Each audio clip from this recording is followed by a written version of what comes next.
Apologize, social media and internet world.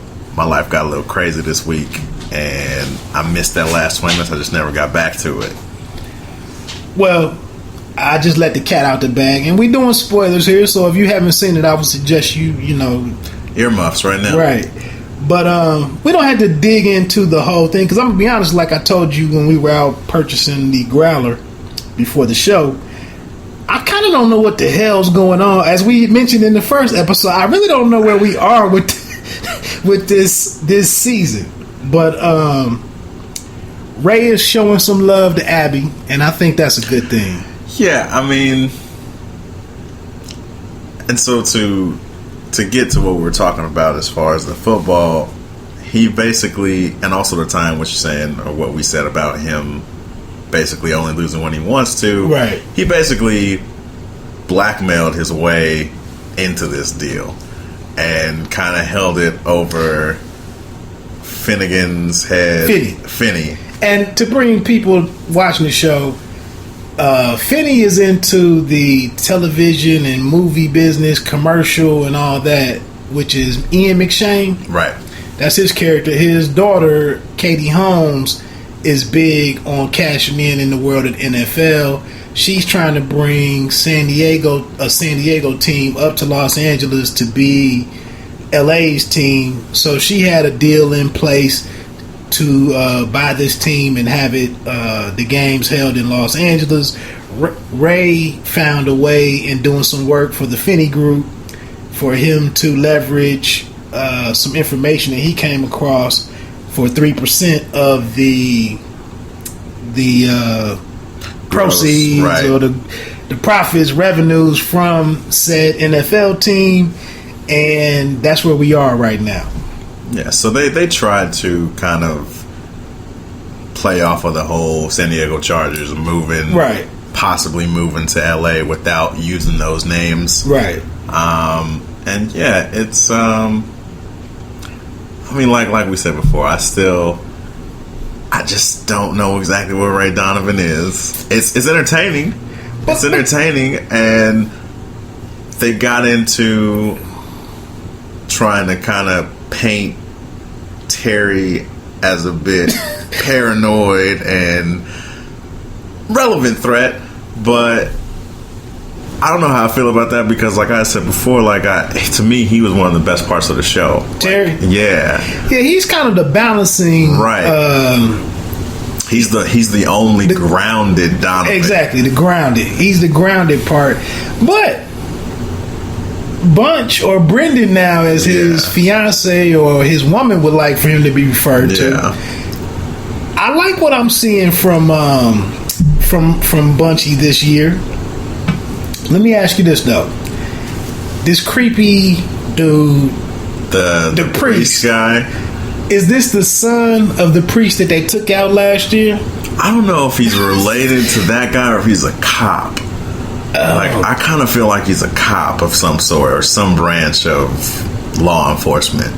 I hadn't considered that because I feel like he takes Bunchy on this quote unquote road trip, right, to go and see his would be love, right? But they stop at what I assume is a rest area because they do this whole picnic table shot, right? But he brings up how his abuser. He basically, and again, spoiler alert, earmuffs if you're not caught up, but he tells him that he stabbed this guy in both eyes. And Bunch just kind of rolls with it like, okay.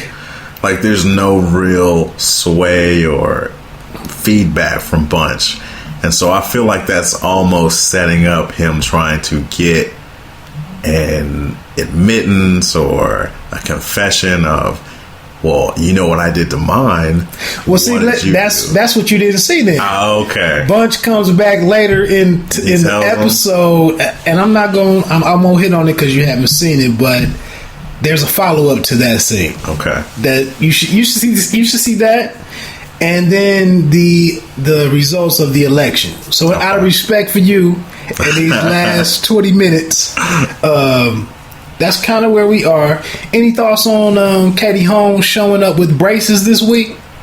Or did you notice that? I mean, she's trying to get relevant again, so if she needs to fix her grill, they can't tell her not to, I don't think.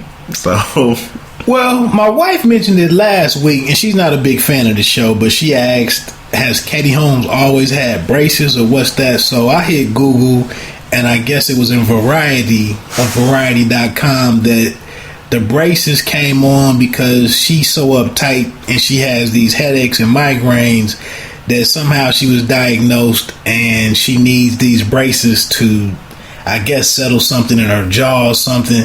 I guess it's part of the character. I was about to say, like, in real life? No, on the show? I think it's part of the character. Oh, okay. Because they did mention her having these crazy migraine headaches, right, last episode. And so, like I told you before we went live on here, we learned this week that, and I think I'm getting this right. I mean, some of this information is communicated to you in such a twisted fashion, right? But I believe that Ian McShane's character Finney was romantically involved with Kate Holmes' husband on the show. So I believe what happened was, if I'm making heads and tails out of this, Kate Holmes' character, I think Paige is her name, she found a love letter between the father and the husband, and that's what let her know what was going on. That's why her and the husband don't really seem affectionate towards one another, and that's why she's been trying to give the cookie to Ray. So that's why we're going to see that. I think that's going to happen. That's a build up, yeah. But Ray's trying to be a good husband right now. That's the dynamic of Ray Donovan. Like, if we're gonna buy into him trying to change his life and be a provider and do all these things for his family, because he was doing that while he thought this 3% was in the bank, right? So then what's gonna happen? He's gonna try to be a good father, a good husband, and then he's gonna knock off Katie Holmes, and we're gonna see this is just who he is. So the question is this, and we can get ready to move on. Does Ray knock her off standing up, or he's gonna slam her up against something, against the wall, or does he? Is it a proper love scene in a hotel room? Those really aggressive love scenes that always make me question. Like, does no one in movies or TV, like, safe sex is just never an option? Like, it's just right now, I'm about to take it, I'm putting you up against whatever, and that's go time. We get 25, 30 seconds, and I'm done, and everybody's okay with it because it's TV land. But I remember, what's my man, Cat Williams was talking about, you need to know your stroke number. Stroke count. Count. Ray giving you like 12 pumps, and he done. So, I don't know. I do like that Bunchy is kind of stepping up. Terry, who's been a stronger character in the past, I feel like they kind of got him at a weak point right now. He's falling apart. Yeah, he's falling apart. Maybe his ex-girlfriend comes back into the picture to righten his ship. Sure. And like I said, it's on now because Ray made a play. It didn't work out in his favor, and it'll be interesting to see where we are next week. We're probably at the halfway point in the season, so something's gotta. The meat has to start sizzling. I mean, because something is missing. I think we're gonna see a lot more. Now, Finney just checked Ray in front of Abby as the election night concluded, and so I think and Ray is kind of brought back down to earth now. So I think maybe that might set off. It might trigger the fact that Ray has to get his company back and be his own man. Okay. But I don't know how that ties into the violence, because there's got to be some violence. No, the violence is going to come from Mickey. The violence is going to come from them owing this other group, these cocaine manufacturers, all of their money, because that's going to get to a point where they've got to involve Ray. Like, that's going to get to the point where Ray has to come in and be Ray Donovan and fix that whole scenario. Gotcha. That's what I feel is going to happen. Okay. Any other thoughts on Rayman, or any other series? I still have not been able to start Hannibal just yet. I've actually considered going back and revisiting Boss with Kelsey Grammer. Did you ever check that one? I recall, but no, I didn't. I think it was on Stars too. Okay. And I'm interested in seeing it because my girl Sanaa was on there, Sanaa Lathan. Yeah. But I just, for some reason, I was like, I need to go back and maybe it was Sanaa. It's probably Sanaa Lathan. Yeah, it was probably Sanaa Lathan. Yeah. Because she has the new movie coming out with Michael Ealy. Any final thoughts? There's something about Sanaa Lathan that I think majority of, we'll say, middle-aged African American males are into. I'll be honest, man. I'm really shocked that it didn't work for her with the lead in Predator, the Predator film, the sequel, and then also with Something New, with her being involved. Her love interest was a white male. Caucasian male, yeah. And I'm just shocked that, I mean, she's a beautiful woman. I'm just kind of shocked that she hasn't been able to cross over, so to speak. I don't know enough about her personal lifestyle or choices to say, but maybe she's one of those actors or actresses that chooses to not take certain roles. Maybe she wants to be truer to herself or her ideals, and that's why we see her in movies like Love and Basketball. She was in but the success that The Best Man Holiday had, like I said, she's been involved in a couple of different projects, and I'm just struggling to understand why. I would expect, kind of in the same vein as Megan Good, who's went back to TV. I thought that even maybe for Sanaa, a big TV opportunity would have unfolded by now. But like I said, she was on Boss, and Boss was doing really well. I believe T.I. was on there. I don't know if he was on the first season, but I think he was on the second. And it just, it just fell apart. So that's kind of it. Like I said, Hoops and Hops, we hit on a little. Ray Donovan is one show that we've been covering. We did just hold an interview with a personal friend on Compton. I don't know if we're going to work that in based on time constraints.